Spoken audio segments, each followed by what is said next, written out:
As Save the Children, we supported these youth to undergo trainings to make sure that their campaigns become a success. I was able to be capacitated with how to conduct a campaign, but also an initiative that is long-lasting.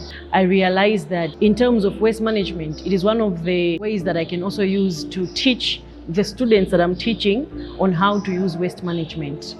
We were able to learn about humanizing the problem, using human-centered design for us to be able to realize what problem is there in our community and how can we solve it. Here in Malawi, we have the issue of having minimal resources in presentation of particular concepts. For example, Western books. So we study literatures like The Pearl, Macbeth. But because of the background of these books, it is hard for the students to be able to understand what they're learning.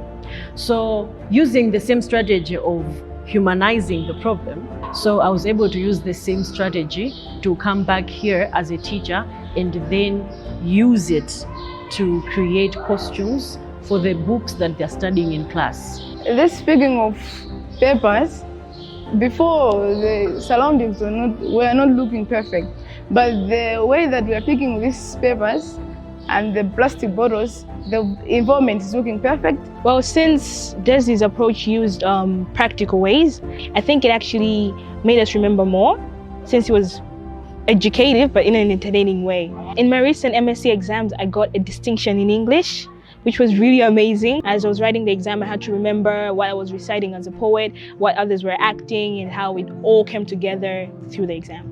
My students are now environmentally conscious. Like, they would see you throwing a bottle and they say, no, madam, we can use that, we can use that to make earrings. No, madam, we can use that to make bangles. And this is just a show of how there has been a behavioral change. And in the education side, they're able to retain information because they're using something which is very peculiar to them.